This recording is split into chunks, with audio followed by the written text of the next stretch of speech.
So let's get into our topic for today. And I'm quite excited, I have to say, because the character we are going to consider today, Moses, and the passage I want to look with you today is probably certainly is one of my favorite passages in Scripture, but also is, I think it would be not difficult to say, probably is one of the most influential passages in the history of humanity. Probably there are few texts that have had an impact on the history of humanity greater than these two chapters of the book of Genesis, chapter 3 and chapter 4, in which we have the I don't know if to say the account, let's say the account to start with, of the meeting of Moses with God. And I was thinking to myself, having meditated this text so many times, that even if it was, it was a creation, let's say, more of a novel than an account. An account is when you try to relate something that has really happened, you talk to the person who has witnessed to the event, and you try to reproduce it as faithfully as possible, according to modern canons of what an account report should be. We know very well that for ancient civilizations, the things were a bit more. There was more leeway for imagination, or for giving more the interpretation of an event than the facts, as we would say today. But even if this was a creation, I think, to explain an understanding of God, even in this case, I think would be one of the most extraordinary texts ever written, one of the most fascinating. So the history of Moses. Moses, I don't need to go back to it. You must have seen one of the many films and picture films, Disney, whatever. So I'm sure that you know the history of Moses. And the key episode in the life of Moses, as you know, was the day in which he, having fled Egypt because he had murdered an Egyptian to defend an Israeli, a Jewish part of his people, and being a shepherd and looking after the sheep of his father-in-law, Jethro, he was, at one point, he bumps into this burning bush. And we have, this incredible story, which you have in page 1 and 2 of your handout. So Moses was tending the flock of Jethro's father-in-law, the priest of Midian, and he led the flock to the far side of the wilderness and came to Horeb, the mountain of God. There, the angel of the Lord appeared to him in flames of fire from within a bush. Moses saw that though the bush was on fire, it did not burn up. So Moses thought, I will go over and see this strange sight, why the bush does not burn up. When the Lord saw that he had gone over to look, God called him from within the bush. Moses, Moses. And Moses said, here I am. Do not come any closer, God said. Take off your sandals, for the place where you are standing is holy ground. Then he said, I am the God of your father, the God of Abraham, the God of Isaac, and the God of Jacob.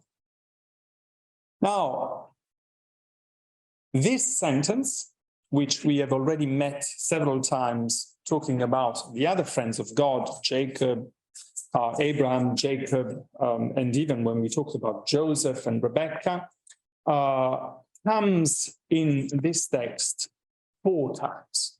4 times is kind of almost a refrain. 4 times God says, I am, repeats, hammers almost, I am the God of your father, the God of Abraham, the God of Isaac, and the God of Jacob.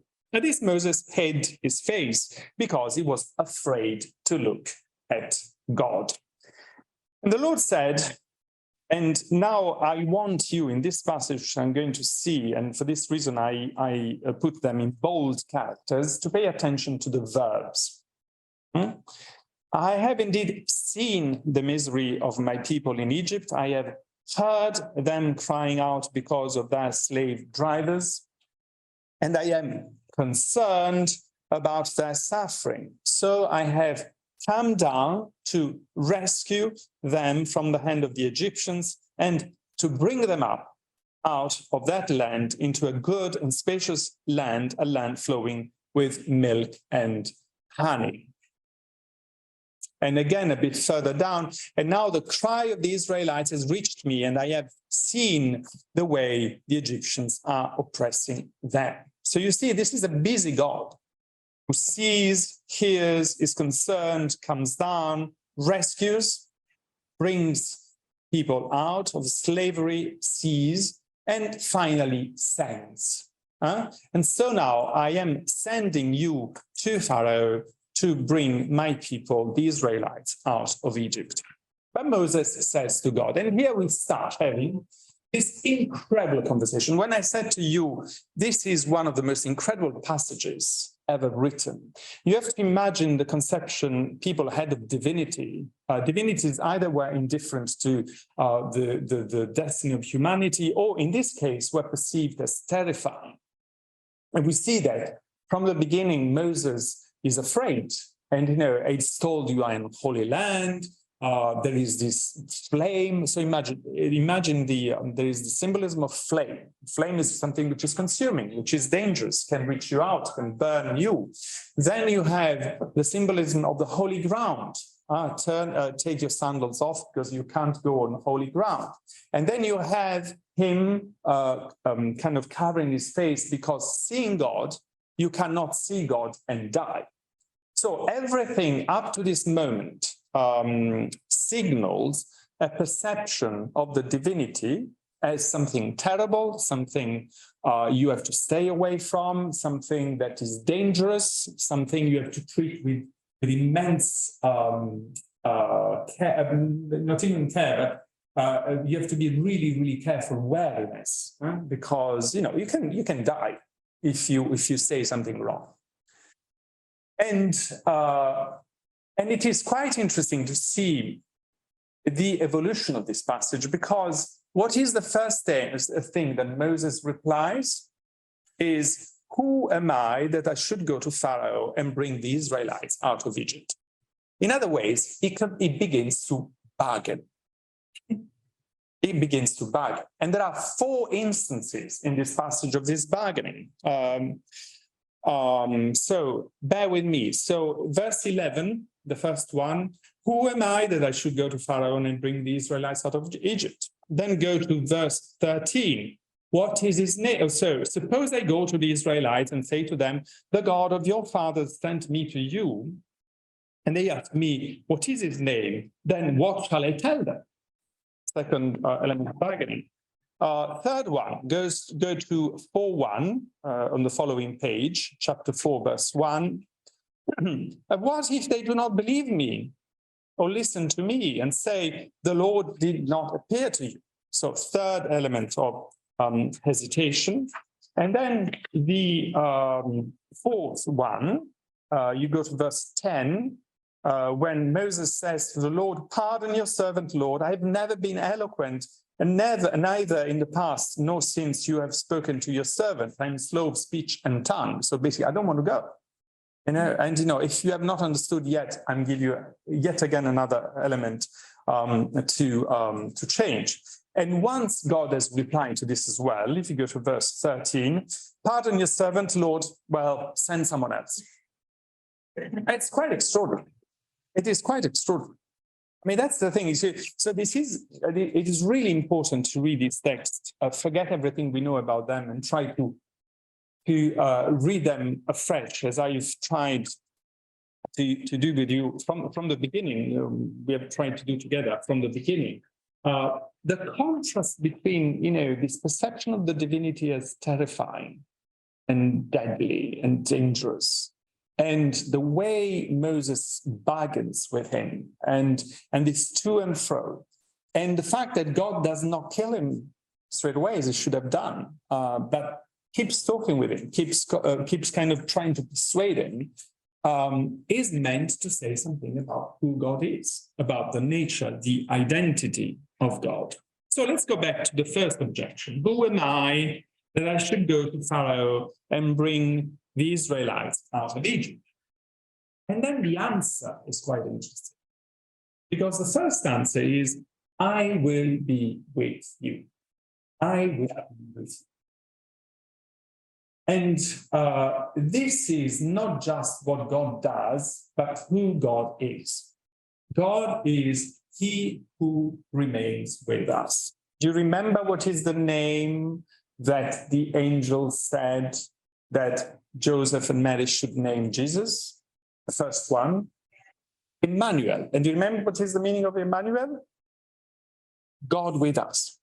So it is the name of Jesus, the name of what Jesus has come to do, to realize literally, because in him, divinity and humanity are united, is God with us. But God with us is what God tries to do from the beginning.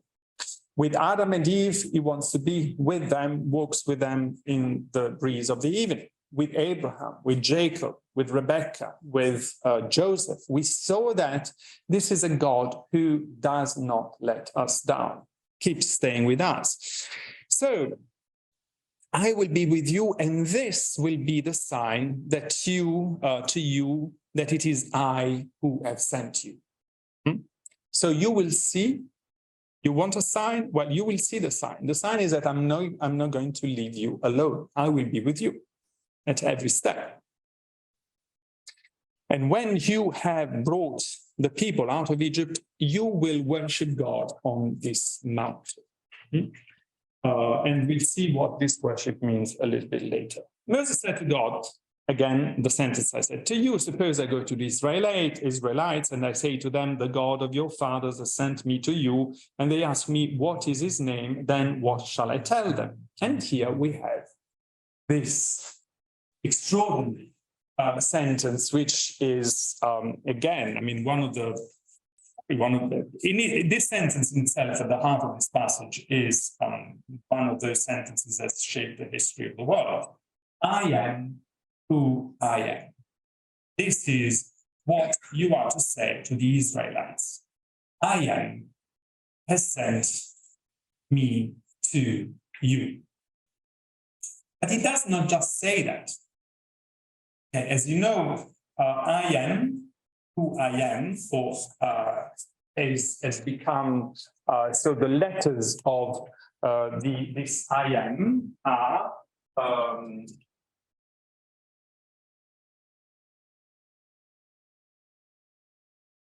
these four letters in Hebrew, which has become the name at which is usually translated the Lord in our scriptures is this tetragrammaton, these four letters, Yahweh or Jehovah, etc., etc. So I am who I am, actually the I am is made of these four letters, which the Israelites never, the Jewish people never write down, never pronounce. This is why they use words like Adonai or like Elohim. They use other expressions because these four letters of this name is so sacred that they do not dare neither to write it down nor to pronounce it. But this is the name that God gives. I am Yahweh. But the sentence doesn't finish there, because immediately afterwards, God carries on saying, say to the Israelite, I am. So when you find the Lord, it is these four letters. Yahweh, I am, the God of your fathers, the God of Abraham, the God of Isaac, and the God of Jacob has sent me to you. This is my name forever, the name you shall call me from generation to generation. Now, let's make a pause in the reading of this passage, because I really want to spend some time looking into this name, Yahweh, into this name. So if you go on page, I think 3 on your handout, number 3 of the notes I put there. So you have the sentence, I am who I am. If you go to 3:2, did you find it? Did you find 3:2? Hebrew does not have past, present, and future tense. So we can say I am, but I can say I was and I will be. So the possible translation of these 4 letters of this I am, Eye, which is in Hebrew, can be I was who I was, I will be who I will be, and I am who I am. Okay? And the interpretations of this passage have been, countless, like literally rivers of ink have been poured to talk about this. It is quite interesting that it is usually translated by I am who I am, or I will be who I will be. But the Septuagint, which is the Greek translation of Scripture, which was realized I think the 1st century before Christ, translates I am he who is. I am in 4:1.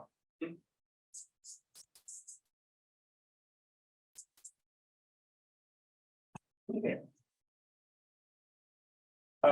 And this is seems quite a sign, which in Latin is ego sum qui sum.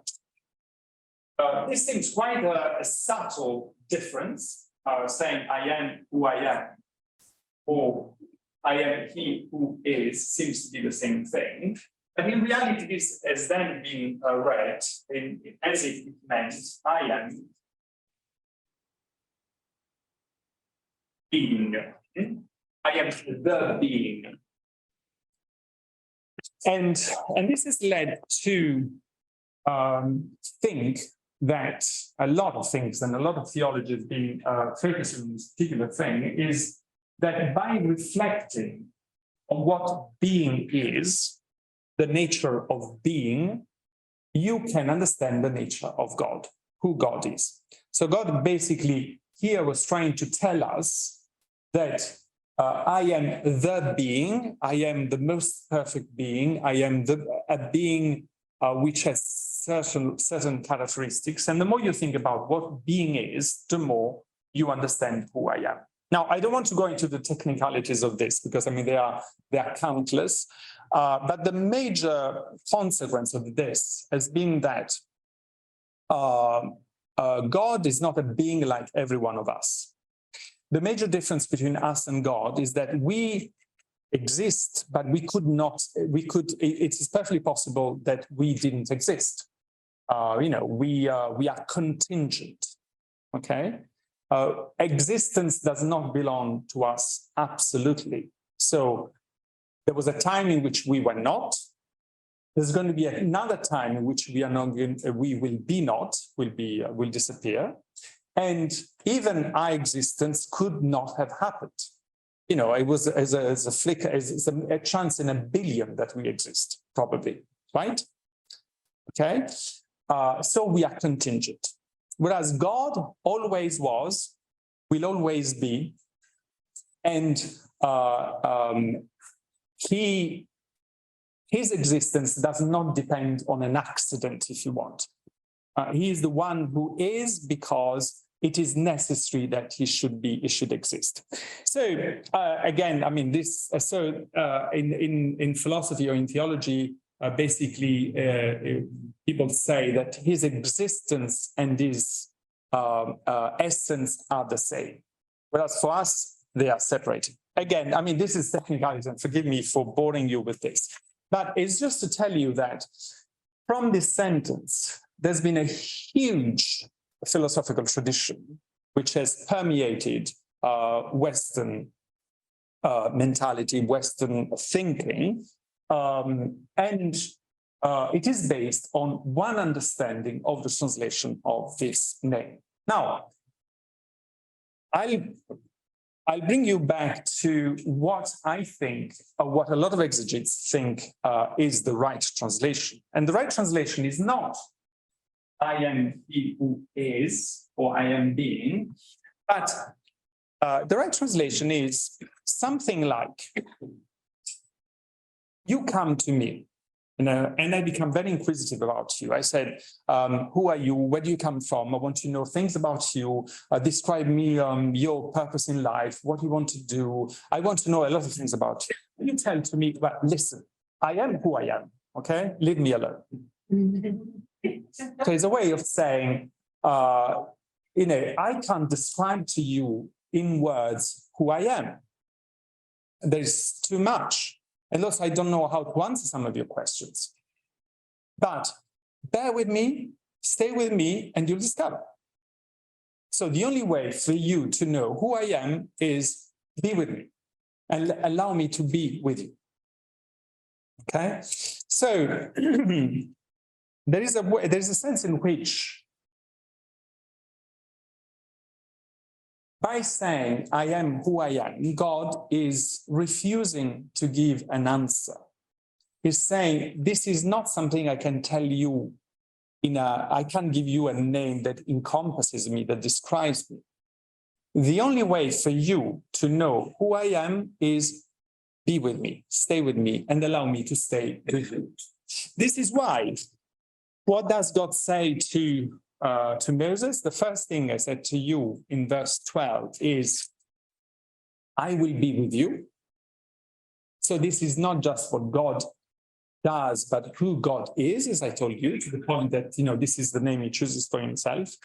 But also, very importantly, at verse 15, as I said to you, as part of the same answer. So often thinkers, a lot of theologians and philosophers, stay in verse 14 and they say, oh, this is the answer. When Moses asks God, what's your name? The answer of Moses is, I am who I am. Well, no. The answer of God is two verses, 14 and 15. So I am who I am. That is, in 15, the Lord, the God of your fathers, the God of Abraham, the God of Isaac, the God of Jacob, has sent me to you. This is my name forever, you see. The name you shall call me from generation to generation. And I told you, this has been the point of a lot of what we have done in our previous talks over the previous weeks. It is important to see what happened to Abraham, to Isaac, to Jacob, to Joseph, to Rebecca, to Moses, because that's the only way in which we can know God. The only way we can know God is seeing the way in which he behaves with the people he calls his friends. I've left you in the handout, you have a number of quotations from some thinkers and theologians. This is from number 5 onwards. So one is Gerhard von Rad, who is one of the most important exegetes of the 20th century, actually. Karl Barth is one of the most important theologians of the 20th century, and then other authors. So I let you read those, but I want to, and also a quotation by St. Augustine, who says in his Sermon 6 exactly what I'm trying to tell you. Is God gives two names, the names of esse, he says, the names of being, and the names of misericordia, the names of forgiveness, of love. So God loved Abraham, God loved Jacob, God loved Isaac. So do you want to know who I am? See the love I gave to these people. So I let so you bring this handout with you and you look at these passages and you can read them and meditate on them. I just want to go and look to end with you, starting from in your handout. I want to go to you to number 12. Number 12 in the handout. And just, give another element to your meditation. Now, when you read this passage with a fresh look, at least I can't avoid doing this. I see a lot of humor in it. There's a lot of humor in it. Already you see the bargain between God and Moses, and there are these tiny details, and one that really I noticed this morning as I was meditating on the passage again and made me laugh. If you go to verse, let me see, 2. To verse 4, just in chapter 4. So verse 1, what if they do not believe me? And the Lord said, I'm going to give you ways of proving to them that ways of basically doing signs, doing miracles. And the famous staff he had. So the Lord said to him, what is that in your hand? A staff, Moses replied. The Lord said, throw it on the ground. Moses threw it on the ground and it became a snake, and he ran from it. I find this little detail, and he ran from it. Again, a little sign of that humor I mentioned, and then then the Lord said, reach out your hand and take it by the tail, and it was a staff again.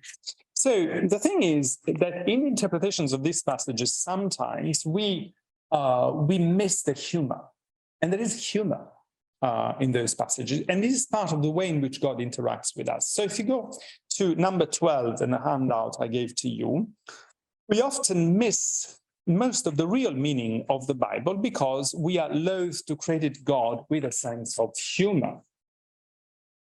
Incidentally, a consequence of our mistaken sense of the sacred. The reality is that God is much better at humor than most of us. We do not take him seriously unless he manifests himself to us in ways our notion of deity deems that a God should behave, through fire, to lightning, thunder, smoke, threats, terror. And here lies our contradiction. When God comes to us walking in the cool of the night, we hide from him, we dismiss him, or we are afraid of him.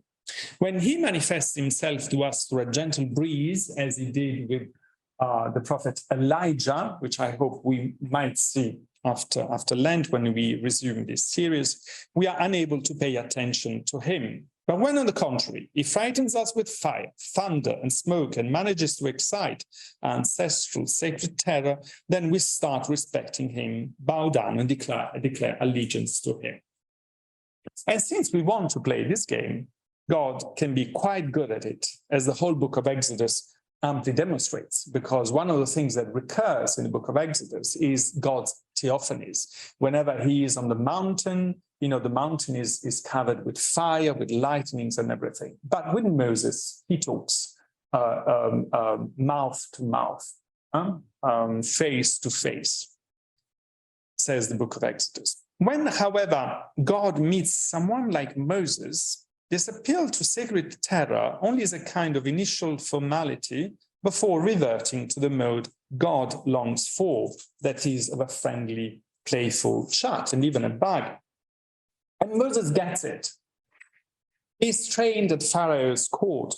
He has no trouble with formalities and knows the proper reaction to any respectable sacred show, that is, to hide his face and exhibit the terror suitable for the circumstance. But, and that's the thing which is quite interesting in this passage, one moment he's taking off his sandals, hiding his face, bowing down, and the other moment he's bargaining with God, and the other moment he's even being cheeky with God. Send someone else. I mean, come on, you really have to be pretty confident to reach that level of cheekiness, as I said. But he must have quickly raised his head to engage in the extraordinary unwrestling with God. And again, we have the theme of wrestling with God we saw with Jacob, that we find in this dialogue, and that only becomes bolder and bolder in the many others that will follow. First, he plays the card of humility. Then he asks God, oh, who am I to be sent, etc., etc. Then he asks God for his credentials. Well, by the way, who are you who asked me to do this? That's basically what he said.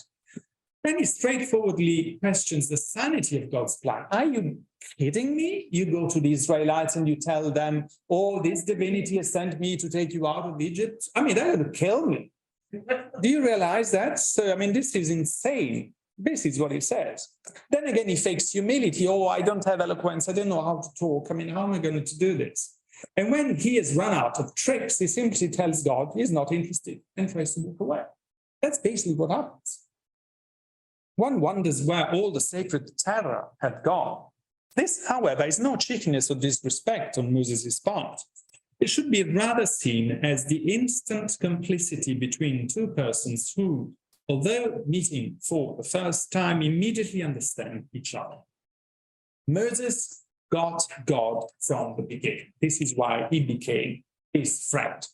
There was nobody, says Scripture, ever again, who was so intimate with him like Moses, to whom he talked mouth to mouth, face to face. He was one of those extremely rare human beings capable of perceiving the real face of God, the face most of us had to wait until the coming of Jesus to discover. He saw immediately that this was an exceedingly caring, compassionate, and apprehensive Father who had, you remember the verbs? Seen the misery of his people, heard them crying. He was concerned about their suffering. So that he said, I have to come down to rescue them and to bring them up. We believe in a God capable of friendship, unable and unwilling to resist those who, like Moses, let him come close to them, understand him, trust and love him as he loves them. And I told you, in his dialogue with Moses, 4 times God mentions Abraham, Isaac, and Jacob fondly. He so loved them, he bound himself to them to such a degree that his friendship for them has become a badge of honor. Badge of honor. This friendship is the best way he has found to describe himself, to introduce himself to others. You want to know who I am? I am the God of Abraham, in the sense that I belong to it. The God of Isaac, the God of Jacob. If you want to know who I am, look at the way I have behaved with my friend. When Moses asks God his name, the answer is, I am who I am, which means there is no short answer to this question. My name, that is my identity, is to be the God of Abraham, just as I now want to be the God of Moses. And you can read the God of each one of us. I am and you are what we will both become thanks to the bond we are establishing with each other. This is why I will be what I will be, is a possible translation of this passage. And you will be what you will be. We both will be what we will be if we start having the history together. If I was single, I would become a certain kind of person. But because I'm married and because my husband is who he is, together we are going to become something completely different. Completely different, probably not, but certainly different. Because you cannot link yourself to the life of another people and not have your life, an impact in your life that is going to make your life different. And you yourself, a different person. And this is why God says to him, I will be with you.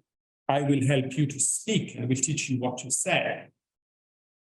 Which means this, what matters is not what you have been until now, but what we become once we embark in this journey together.